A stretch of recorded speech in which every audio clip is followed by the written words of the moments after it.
What's up, guys? Fish Keeper is here, and here is my new setup right here. If you're new to my channel, this is a new tank that I just set up. I didn't do a whole build thing. I didn't have the time to do that, but hey, here it is either way, the debut of the new tank I got. This is a 17.5, I think. Let's just say 18-gallon rimless aquarium made by Lifegard Aquatics. If you don't know about Lifegard Aquatics, they make awesome little tanks. Actually, for a while, all I knew about Lifegard was that they made these, little all-in-one kind of things. And then the story about why I went with Lifegard for this is UNS and 88 both just hard to get right now locally for me. Along, tariffs, shipping costs, it's crazy to get them right now. They're kind of in short supply locally. Luckily, I'm open-minded, and the local fish store told me about this one that they had. They only had one left. I called them up. I said, we have one rimless tank in that area, dimensions that I was asking for. Really, I was looking for a 15 to 20-gallon tank because I knew most of them are going to fit this area. And I did get rid of 3 mini tanks to set up this tank. Rip those tanks, but you know what? It is what it is. Maybe one day I get rid of this again and go back to nano. But for now, super stoked about this. Like I said, they told me they had this one available. I couldn't go get it, so I told them, please hold it for me, and I sent a family member to go get it for me. And I had no idea what to expect because I never bought completely rimless tanks from Lifegard Aquatics. So I was honestly hoping for the best, but it is what it is. But when it got here, I realized it was actually what I was looking for. Super glad I went with it. It's basically the same price as any other UNS tank you might find, or 88 tank. The dimensions on this are pretty similar to an 88, I think it's a 60P or 60U, or a UNS 60U. Same thing, about 60 centimeters. The tallness, I think, is 14 inches. Sorry, I'll see if I can put the dimensions in. I'll just do a little title there. It'll show the dimensions, but this is it. Great little tank. Again, 20 gallons-ish. It's 18 gallons, but I like how it looks. I wasn't really going for a scape, so per se. I more or less was going for ease of use. I really just was daydreaming about a tank that I could just set up and not worry about it too much.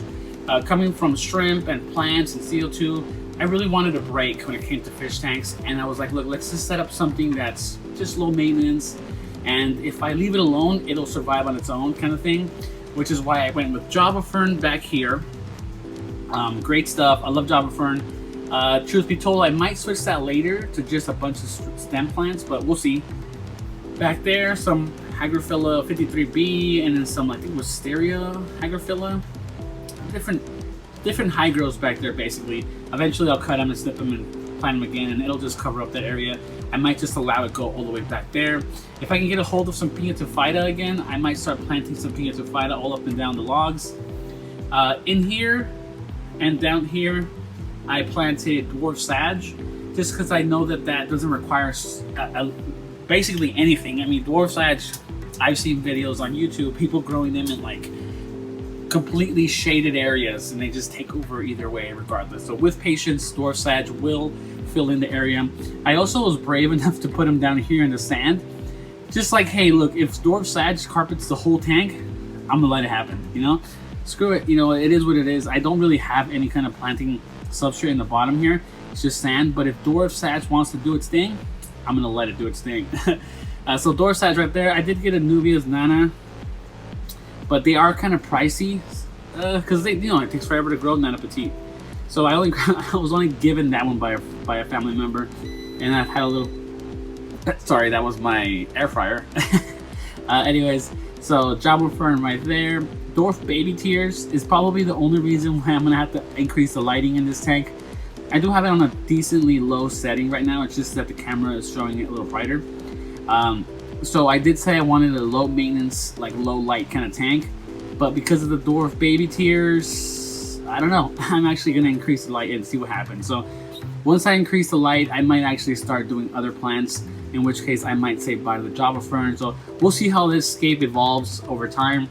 I have also been contemplating adding more wood here, just stretching this wood out and just taking over that back area, because there is this back area back here where I'm just kind of like, I don't know if I like that it's so bare over there, and also this rock's kind of like in the way. So I don't know. I think I might. I have enough logs to just kind of extend that and almost touch the glass. So I might do that. I'm not sure how I feel about it completely yet, but if I have time one day, I'll just go about it and see what happens. On the bottom right here, I have black lava rock. If you don't know, black lava rock is pretty readily available at like landscaping stores, like shops or whatever. People who do landscaping who want to like put like rocks in their lawn or whatever. Boulder stores, rock stores, that kind of thing. You can get it for cheap. It was like 40 cents a pound. I got like 20 pounds of that stuff for so cheap.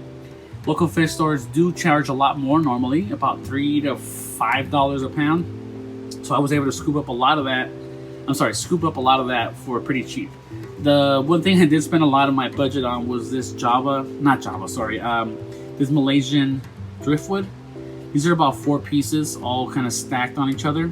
This one itself was about $40, just because they had so much character, and the rest were pretty cheap. They're like 20 bucks a piece. So all in all, I did spend about $100 on, about $100 and some dollars on just like hardscape, like wood and rocks. Most of it came from the wood because, like I said, the lava rock was pretty cheap for me. And then I spent a good amount on Java Fern, although I wish I was able to find Java Fern that was super tall and long, but I couldn't find it anywhere, so I ended up with this compact stuff, and I think eventually it will grow into a nice little bush, or I might get rid of it. I don't know. Good thing is that Java Fern, you could normally sell it pretty easily on like Facebook or something like that, like locally. So I'm pretty sure I can sell that off later if I need to. It's like 5 pots of Java Fern back there. So again, I will try to look for some more of this and some more of that with time, and probably just let it all kind of just take over. Let everything just do its thing. I was considering getting some Java moss or some kind of Christmas moss or something, but I don't know if I want to do it because I do know that Java mosses in general, for me, are either, it's like a 50-50 for me. Either I keep it nice or it just becomes a big algae mess. And the times that it's been nice, it gets too crazy and it just takes over the whole tank almost. So it's kind of hard for me to go back into mosses. But if I get a hold of some moss for pretty cheap, I might just go for it. As far as filtration, you can kind of see it right here on the slide. That is a UNS Delta canister filter.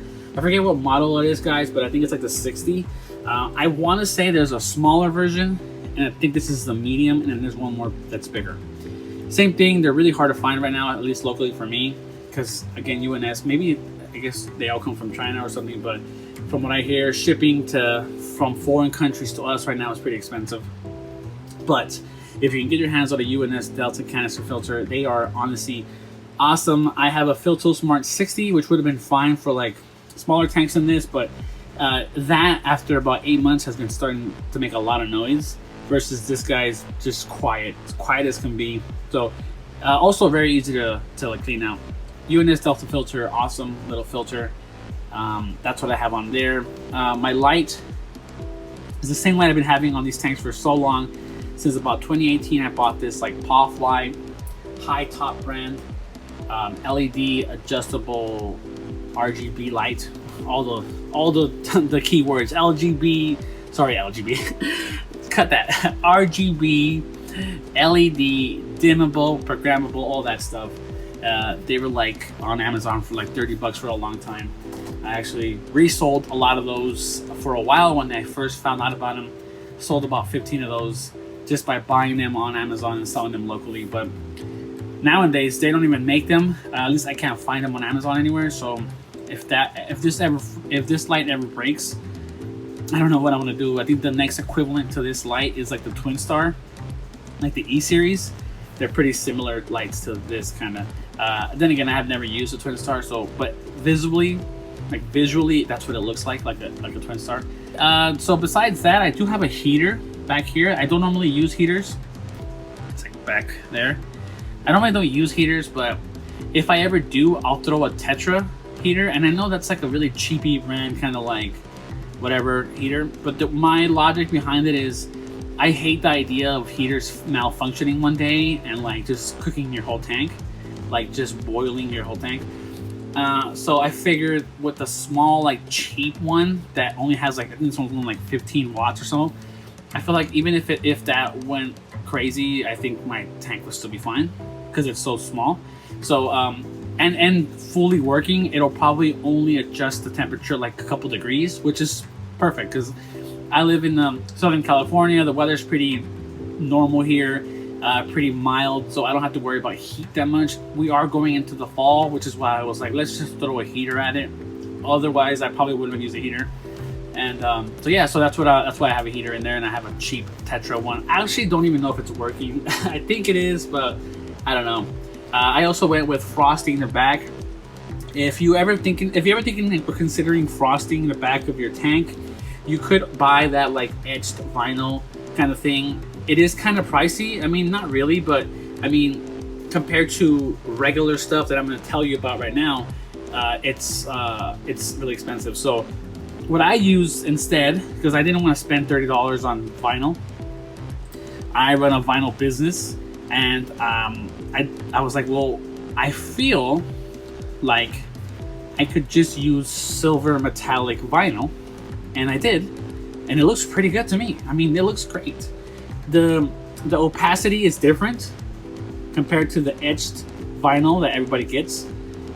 Normally, the one you guys, the one everybody gets in like the hobby, you can see through, so you could see the back, which is fine unless you have things in the back, in which case you can kind of see the thing that's behind. So with this, the opacity it's not as bad. So you can actually, you can't see behind there unless you really, like if I flash the light back, I would be able to see it, right? So it's kind of good. Like I like it a lot better. That way I don't have to worry about anything in the back there showing through when I'm like recording and stuff. So I really like it. It also gives that like bright kind of look to it. I think it looks just as good as the regular like privacy vinyl that I normally use, and it's way cheaper. You can get this stuff for like $1 a yard kind of thing. So you can get a lot of it for pretty cheap, and you can store some for later. I think it looks great. Another good one is black. Obviously I have black, but I didn't want to use black because I feel like black tanks, I don't know. You could do it. I think it's a different look though. And that wasn't the look that I was going for. I was looking for a more modern look. I think the dark looks a little more timey, but also it does work, I guess, with the fish you have. I mean, I guess the black would have worked better with the fish that I have in here, since I have a lot of red fish. But I still like that the silver really makes the plants and the wood stand out more than the fish do. So the fish are like second when it comes to like what actually grabs the attention of the person looking at this tank. So I mean, that's kind of cool for me. And then let me actually, I just realized I have this on. Oh, that kind of helps. There you go. Sorry, I had my other fish tank light on. So yeah, so this is the tank right here. As far as the fish goes right now, I have about 13 Amber Tetras in here, 4 pygmy cories, which I'm thinking of bumping that number up to like 12 pygmy cories or pygmaeas.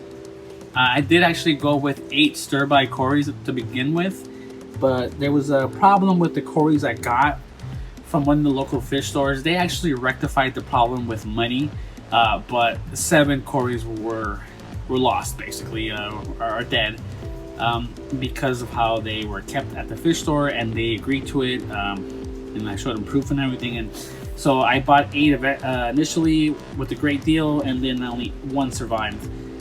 7 died within like 3 hours of me putting them in the tank. I only live like half an hour away from that fish store, so yeah, it was the way they were, I guess, treated at the fish store. So stir-by, however you want to call them. I had 8. They were awesome for like the hour that they were together, and then they obviously are not here anymore. I only have 1. So I think I'm gonna give him away to a family member who has stir-by corridoras. Or I might just let him chill in here when because I'm going to get a lot of different cories. Not different, but I'm going to get pygmy cories. And I think that maybe if it hangs out with the cories, it'll be a little more comfortable. Not sure. I do have Amber Tetras right there. The heck, sparring or something. But yeah, so that's what I got for now. I did get Amber Tetras, like I said. I really wanted a schooling fish. Went with Amber Tetras. and now I feel like I should. I don't know how I feel about the Ember Tetras right now, because they don't actually school, and I forgot about that. But I don't know. I think Ember Tetras look really good in densely planted tanks, and my tank, it's not that. So I don't know. We'll see. They have a home for now, but if you ever don't see them, I mean, if one day you don't see them, it's because I gifted them to somebody. Somebody will get a nice little pack of Ember Tetras one day, probably. Along with that, I also have red neon rainbow fish, or dwarf rainbow fish. I think another name for them is Pascal rainbows. You can see them over here frolicking. I bought them in pairs, about 2 pairs. Awesome color fish. If you don't know about those rainbow fish, please Google them, look them up. They're awesome. I'm gonna try to see if I can get a good footage of them right now. If not, I'll just insert it. And there they are. And they really do look better when there's a couple males displaying to each other. Oh wow, they're like, this male is beautiful right here. And he's just trying to get the female to look at him. But yeah, they're really like a peacocking kind of fish as far as the males go. Kind of like most fish, really. I mean, the male always tries to, you know, shine or outshine the other males. But yeah, so I have those guys in there. They're not actually the main fish in here. The main like center point fish is a Apistogramma Trifociata male.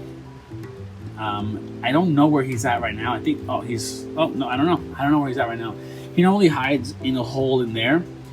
He is a lot older. He's about like almost 2 years old now, maybe 3. A lot older, a lot slower. So I don't know. Yeah, he's kind of like a grandpa. He's kind of grumpy. He just hangs out in that corner and kicks anybody out whenever he gets a chance. He's already spawned for us a couple times. We've raised their babies, so we have other males being raised up right now, and females too. So he's good for now. I think I'm gonna wait him out until he passes or whatever, because I do really want to do something like German blue rams or something, because I just feel like they're a little more active. Apistogrammas are, in my experience, some of them, they have so many different species, and each one has different characteristics, along with each individual fish has a different characteristic. So I feel that from my experience, many Apistogrammas will be more reclusive, and I feel like GBRs, or German blue rams, tend to frolic in the front of the tank a little more, unless they're spawning, in which case, yeah, they do kind of like go to the back of the tank or hide. So I do want something centerpiecey, something that will like come out and show itself. And with the Apisto, he just hides. So either way, I still appreciate him a lot. I love him, and I think he's awesome. I've had him since he was a little tiny fish. But yeah, so that's it, guys. I mean, this tank is awesome. I really love what I did with it. Not to pat myself on the back or anything, but I do like how it looks. I do really like how it ended up looking. Let me know what you think in the comment section. Should I add some more stuff? I know I didn't add a lot of texture in the front, so it does look a little too clean. Here, I'll pick up the camera now to show you. It does look a little too clean on the sand. So I am thinking about fixing that by adding some pebbles or something along the sides. But I could also just add a bunch of dwarf sage that I have, so I might just do that instead.